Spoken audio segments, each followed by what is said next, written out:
Qu'est-ce que tu fais? J'enfile les perles.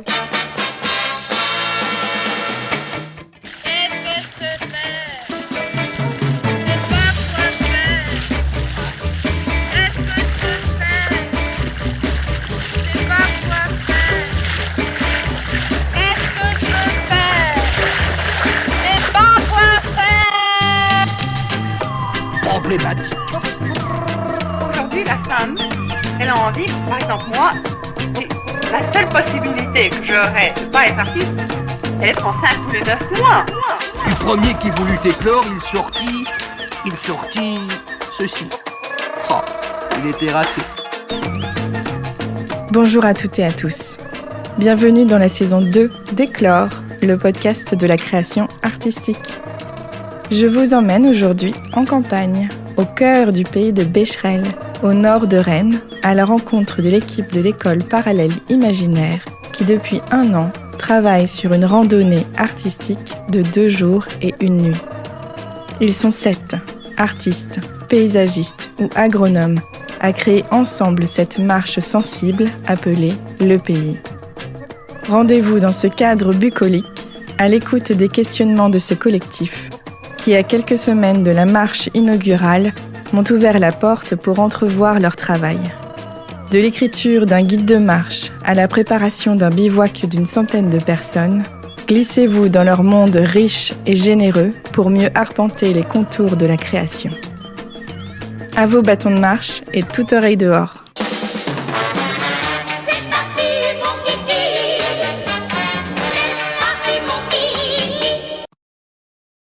Moi, j'ai rejoint le projet sur la première marche, du coup, qui a eu lieu en juillet dernier, de 3 jours, et en tout cas depuis le début, il y a eu cette idée quand même de faire quelque chose qui a lieu dans le pays de Becherel, donc pas juste sur la commune, mais sur les autres communes, et d'avoir quelque chose qui relie un peu ces différents endroits, et la marche est venue quand même, je crois, dès le début, enfin en tout cas très rapidement, quoi.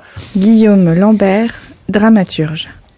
D'avoir quelque chose qui lie ces différents endroits par une randonnée, d'éprouver un peu différemment le paysage, quoi, forcément. Et moi, je l'ai vraiment vécu aussi, ne serait-ce que dans la première résidence, donc où on est parti 3 jours en marche.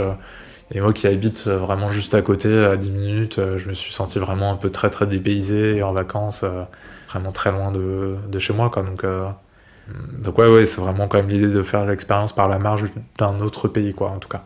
Que sûrement beaucoup d'habitants et d'habitantes ont déjà ici. Après, nous, on apporte un peu, vu qu'on a fait un travail un peu en profondeur aussi, on apporte une sensibilité qui est la nôtre. Et après, l'idée, c'est de dire, en fait, quand on marche dans un paysage, on a des évocations, en fait, qui surgissent, et selon le choix du chemin, ça raconte plus ou moins une histoire ou une autre, plus ou moins une évocation ou une autre, quoi. Si on marche que sur des routes bitumées, on raconte une certaine histoire. Si on marche dans des chemins creux, on en raconte une autre. Et donc c'est un peu, tout le choix de ce sentier qui nous a pris du temps vraiment à concevoir un petit peu. Déjà en soi, ça raconte une certaine histoire. Aussi parce que c'est un sentier circulaire, on en fait, c'est une boucle, quoi. On fait la boucle en 2, on tourne autour d'un massif granitique, on s'arrête à certains points et pas à d'autres. Tout ça, c'est de la dramaturgie. Après, j'avais du mal à écrire une petite 4e de couverture ou un truc qui résume très très simplement et rapidement l'objet et le projet. Simon Gaucher, metteur en scène. Il n'y a pas déjà ça sur les... J'ai regardé ce qu'on a mis sur les plaquettes exactement, c'est pas...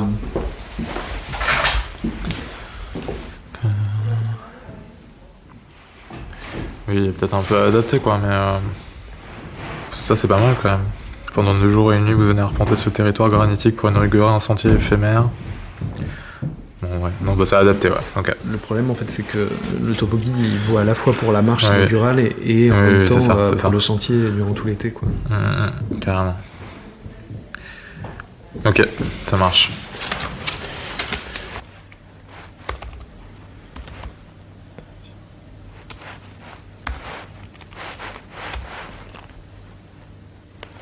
On a essayé de faire ce choix-là à la fois de manière très technique, c'est à la fois des choix techniques parfois, enfin très souvent, et c'est aussi des choix plus d'ordre de fiction, d'artistique, on s'est beaucoup inspiré du coup d'une forme qui s'appelle la troménie, qui est surtout présente en Bretagne, qui en fait consiste à faire le tour d'une paroisse, donc c'est très lié à la religion chrétienne, donc c'est vraiment l'idée une fois tous les 6 ans normalement, de faire le tour d'une paroisse en portant des statues, des reliques, des drapeaux, et de s'arrêter à plusieurs stations de la paroisse où à chaque fois il y a un peu un événement différent, il y a une petite des petites cahutes en gros qui sont tenues par les habitants, les habitantes, et du coup le saint s'arrête ou la sainte s'arrête, etc.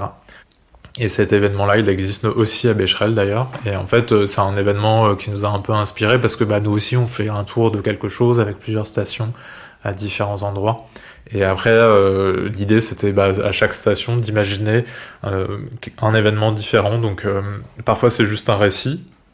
Parfois, c'est aussi un peu quelque chose qui est comme une performance ou une petite expérience à faire sur cet endroit-là.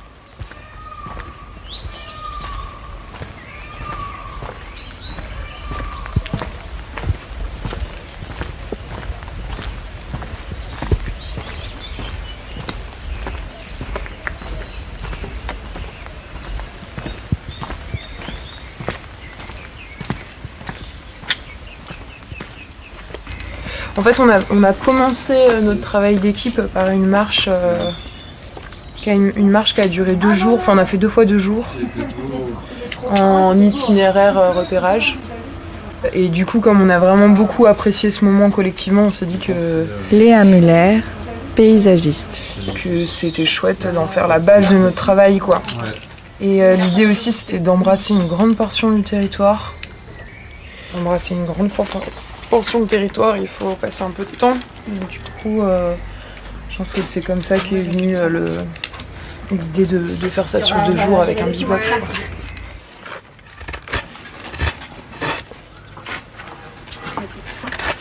On fait une série de bâtons de marche qui sont aussi des supports pour récolter des cueillettes qu'on pourrait glaner le long de la route.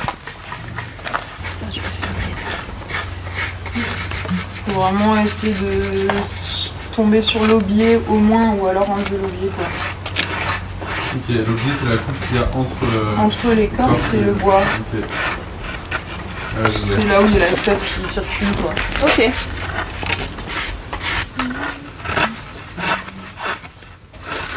On aura aussi 2 dispositifs de séchage et de récolte des matériaux. On va faire des clés, un peu comme les échelles qui sont là, des clés de séchage. Parce que la récolte, après, vous allez en faire quelque chose? L'idée, c'est qu'on se serve de ce qui a été glané lors du parcours pour notre soirée de bivouac. Donc, il y a une partie qui va servir pour faire des tisanes ou des coctions, et une autre partie pour faire plutôt des parures individuelles. L'idée, c'est qu'on se fasse une série de couronnes, et autres dispositifs qu'on pourrait se mettre dessus, quoi.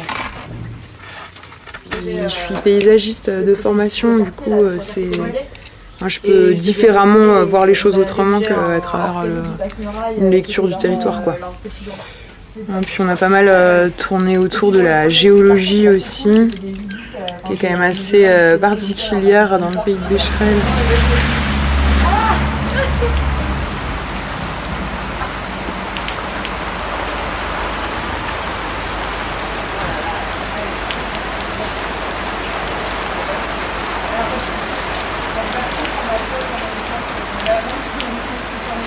L'envie de départ, elle était extrêmement floue. L'envie de départ, elle est partie de 3 choses, de 3 réflexions ou de 3 rencontres. La première réflexion, c'était autour de ce territoire, donc du pays de Becherel, qui est un territoire extrêmement morcelé administrativement. On est au croisement de plusieurs territoires administratifs. On est au croisement de 2 départements, de plusieurs communautés de communes. Et en fait, le territoire vécu ne correspond pas au territoire administratif. Et ça a des impacts sur la vie des gens, que ce soit sur le ramassage des déchets, la gestion des eaux, et j'en passe. Et au départ, l'interrogation proposée aux artistes qu'on a conviés à travailler sur ce projet, c'était justement de considérer ce territoire vécu et plutôt que ces territoires administratifs. La deuxième chose, c'est une sorte de compagnonnage avec un paysagiste américain qui s'appelle John Breckerhoff Jackson, qui est un paysagiste américain donc, qui a vécu au XXe siècle et qui a théorisé ce qu'il appelle le paysage vernaculaire. Pour lui, il délimite deux types de paysages. Le paysage politique, qui est le paysage administratif, c'est-à-dire le paysage qui est géré justement par l'administration, où il y a un pouvoir central qui organise le territoire, qui le structure, qui le délimite. Et pour lui, il y a un autre type de paysage qui serait justement le paysage habité, le paysage vécu, et en considérant finalement que les habitants appartiennent au paysage dont ils sont issus. Et avec cette idée finalement que le paysage est toujours en mouvement, mis en mouvement par ceux qui habitent auprès de lui et qui en font partie. Et notamment, il dit que voilà, pour lui, le paysage en fait est la manifestation visible d'un groupe qui habite en permanence à un endroit. Et une façon de matérialiser ce groupe, c'est toutes les mobilités douces qui existent dans un paysage, et notamment les chemins creux, qui sont un héritage de toutes ces pratiques marchées. Donc ça, c'est voilà, cette rencontre avec ce paysagiste qui a beaucoup infusé dans le projet. Et la troisième chose, c'est une réflexion, sachant que de nos pratiques artistiques, et autour de l'idée d'inventer un art situé, notamment à l'aune de cette crise là qu'on traverse. Comment est-ce qu'on crée des modalités de création différentes ? Comment est-ce qu'on crée des relations à un territoire ou à des personnes ou à des spectateurs différentes? Comment est-ce que on imagine un art situé qui s'invente par et pour un lieu et pas pour tourner dans tous les théâtres de France? Donc c'est un peu les trois choses qui ont permis au projet de naître, enfin qui ont inspiré ce projet. Enfin, sachant qu'au départ, en fait, je savais pas du tout ce à quoi ça allait ressembler. On partait avec l'idée vraiment de faire une recherche autour des liens entre création artistique et agriculture, et finalement le projet a trouvé cette forme peu à peu.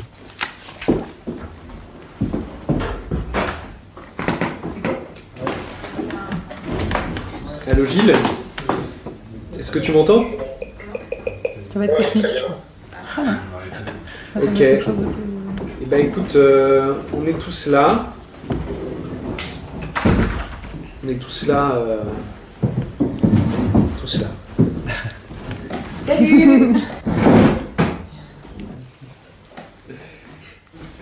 Juste parce que moi je peux essayer de refaire un déroulé un peu plus précis, mais les infos qu'on a besoin de faire passer au début, c'est quoi? Enfin, je veux dire artistiquement, pas techniquement. Pour moi, c'est vraiment la question de l'accueil, de la bienvenue. Ce qu'on a évoqué en disant, est-ce qu'il y a... On parlait de cette question, en disant, vous venez d'où? Et de dire comment, par un énoncé simple, on acte le fait que tu arrives quelque part, que tu dis bonjour, que les gens viennent d'ailleurs, et que ce quelque part et cet ailleurs, au final, c'est aussi ça, la question d'un pays. Ouais. Mais ça peut, c'est sans l'idée même d'engager une discussion infinie, enfin, c'est pas le but, mais... Pour moi, il y a une finesse à avoir dans ce qui est dit à ce moment-là, qui doit quasiment être écrit, en fait. Ouais, c'est ce que j'allais dire. Parce que du coup, la première adresse, c'est par rapport à l'accueil plus technique, quoi, plus administratif. Bah, c'est la question que je pose, par exemple, presque. Mais bon, il n'y a peut-être pas trop d'autres solutions, mais... Ou bien on sépare ces deux temps véritablement, et il y a un accueil très basique, randonnée, et il y a un accueil après, on les fait rentrer petit à petit dans la fiction, quoi. Ça peut. D'une performance que j'avais vue de Tino Segal qui s'appelait This Situation, et à chaque fois qu'il y avait une personne qui rentrait dans l'espace de représentation, enfin de performance, Gilles Amalvi, poète et créateur sonore. il y avait toujours un performeur qui disait juste bienvenue à cette situation. Et ça produisait à chaque fois vraiment un espèce d'effet de réactivation pour chaque nouvelle personne, juste dire bienvenue. C'est un protocole très simple, effectivement, qui je pense est très, très, très actif, quoi.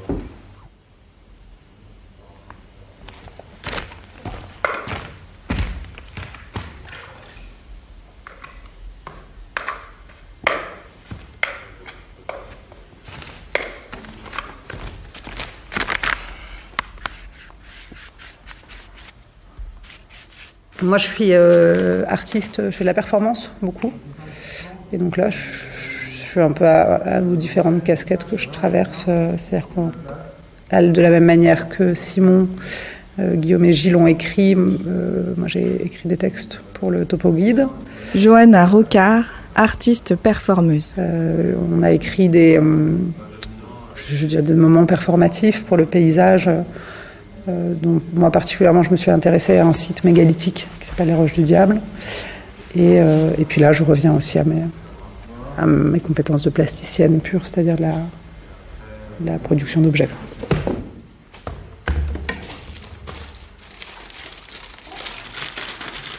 Mais en même temps, ça peut être bien de commencer les deux trucs en parallèle. Ce qu'on peut faire peut-être, c'est faire les bains. Ouais. Laisser un petit peu sécher pour pas, et comme ça on peut refaire les bâtons. Ok. Au moins on s'assurera d'avoir tous les bains de fait. Ouais. Et c'est vrai que si on est pas mal, parce que ça va être un peu chiant, je pense. Ouais. Qu'il y a de la longueur. Ouais, carrément. Si on est pas mal, c'est bien. Oui. Je prépare ça, je prépare les laits. Et puis...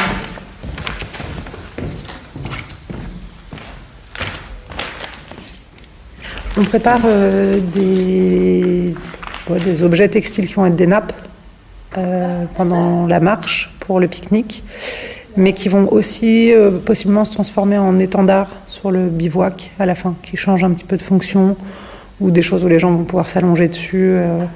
Et c'est le motif en fait reprend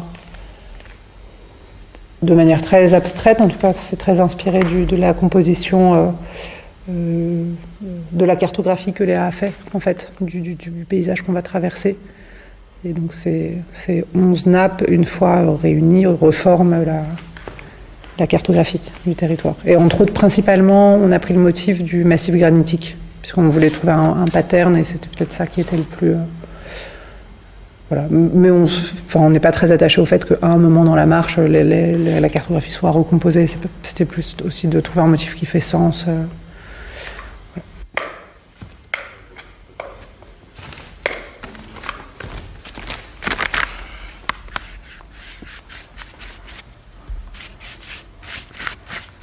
La marche, elle génère un peu ces objets, disons. Donc, il y a un sac de randonnée, il y a une carte, il y a une gourde, des lunettes, des casquettes. Il y a plein d'objets un peu qui sont venus comme ça, et nous, on a essayé de réfléchir un peu à c'était quoi l'objet sur lequel on voulait travailler. Au début, on avait pas mal parlé d'un sac à dos, et puis l'idée s'est un peu évaporée parce que c'est quand même une sacrée gestion aussi de créer des sacs. Donc voilà, et en fait oui, assez rapidement est venue l'idée de créer donc un guide, enfin on appelle ça Topo Guide, mais c'est un guide de marche quoi, disons. Aussi parce que c'est très en lien avec l'idée qu'on est dans une cité, enfin on part d'une cité du livre, donc il y a un écho, on est en partenariat avec la maison du livre, qui a les facilités pour ça, etc. Donc c'est aussi un peu comme ça que ça s'est rendu possible. Et du coup c'est un des objets qui s'intègre parfaitement dans une dramaturgie de marche, et après l'idée c'est d'avoir un guide de marche qui est un peu sensible. Donc un guide de marche généralement c'est composé d'informations très pratiques, d'orientation dans le paysage, de dire prenez à gauche, prenez à droite, d'une carte, et puis de petits renseignements généralement un peu patrimoniaux ou autres, et on reprend du coup un peu, en grande partie on reprend ça, mais on twist un peu certaines parties. Donc par exemple la voie qui guide un peu dans les chemins, c'est une création de Gilles Malvy, et du coup il y a une création vraiment très poétique. C'est pas juste une voie qui à la fois elle guide et en même temps elle donne aussi un regard très poétique sur les chemins qu'on va vivre. Le travail de la carte par exemple, de la cartographie, a été fait par Léa Müller, qui donne une carte en fait qui n'est pas tellement lisible pour s'y déplacer, mais du coup qui propose une autre expérience du paysage, c'est-à-dire de prendre conscience, comme elle dit, des forces en présence, et des forces notamment un peu invisibles ou peu visibles, donc du massif granitique au boisement, aux failles, enfin des choses qui sont pas une carte IGN ou peu quoi. Donc voilà, et puis après toutes les stations où là on était plusieurs à les écrire, il y a même chose, l'idée c'est d'avoir en fait une expérience un peu, pas juste une information patrimoniale, mais en fait de potentiellement jouer une petite scène sur une des stations juste en lisant un texte à plusieurs, ou alors de se faire plusieurs gestes comme un peu une petite chorégraphie sur les roches du diable. Enfin voilà, donc l'idée c'est d'avoir on n'a pas du tout en fait prétention à avoir quelque chose d'assez carré, exhaustif comme un guide Michelin ou autre. Par contre, on apporte un regard un peu sensible sur cette marche créée par cette personne qui se rencontre et qui se retrouve avec leur regard du coup incomplet, mais c'est le nôtre.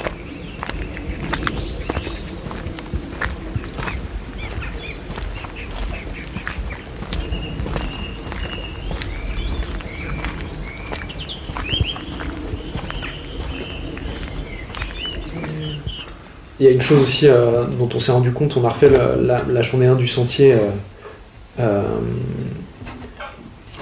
il y a 10 jours. Et, plusieurs ? Ouais, avec Hugo, Juliette et Charlotte. Ah cool.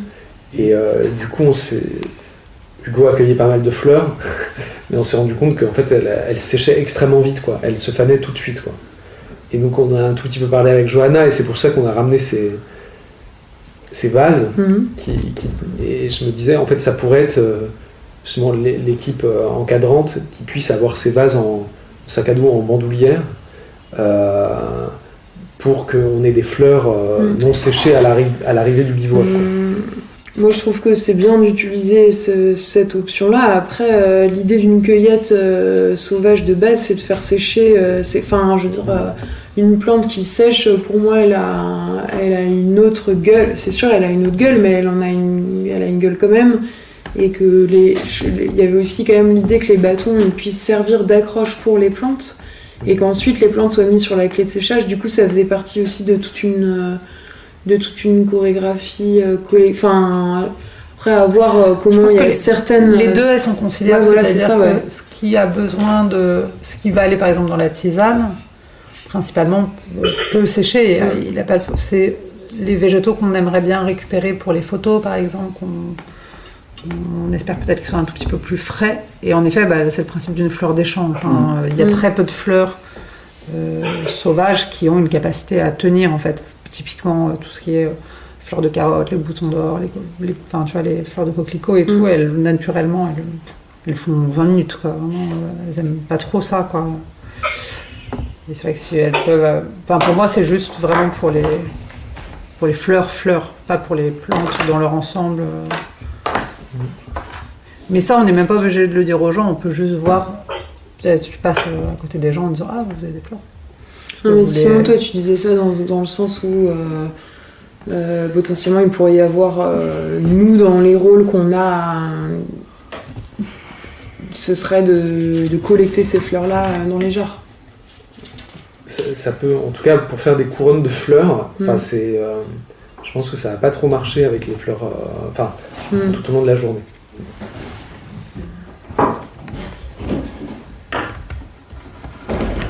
Salut Gilles, bonne journée alors. Ouais. Bonne journée, à demain.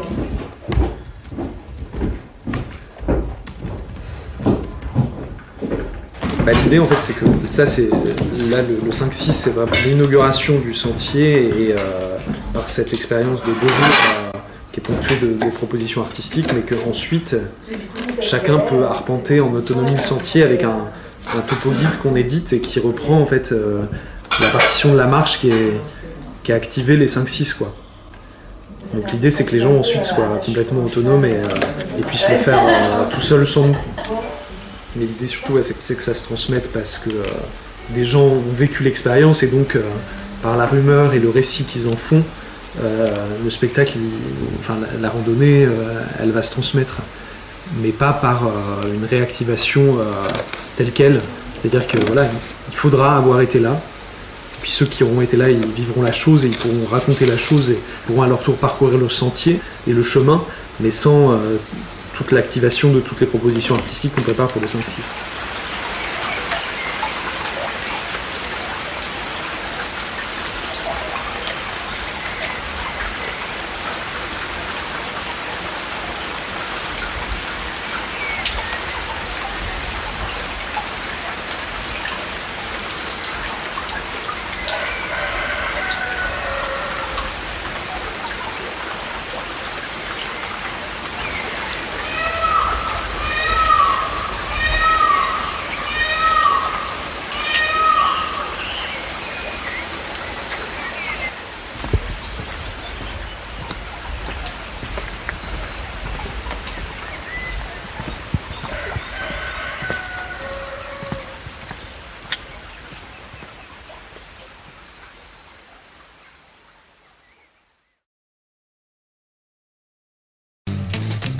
Merci à Guillaume, Simon, Léa, Johanna, Charlotte, Juliette et Hugo de m'avoir accueilli avec autant de bienveillance.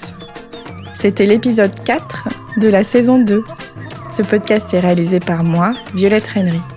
Vous pouvez suivre Éclore sur Instagram, Facebook et Twitter. N'hésitez pas à me laisser des commentaires et des étoiles dans vos applications d'écoute préférées. À bientôt sur les réseaux et sinon, vivement le dernier dimanche du mois pour un prochain épisode d'Éclore, le podcast de la création artistique. Si telle était la façon désinvolte dont les Shadocks définissaient leurs œufs, il faut avouer que les œufs le leur rendaient bien et n'en faisaient le plus souvent qu'à leur tête.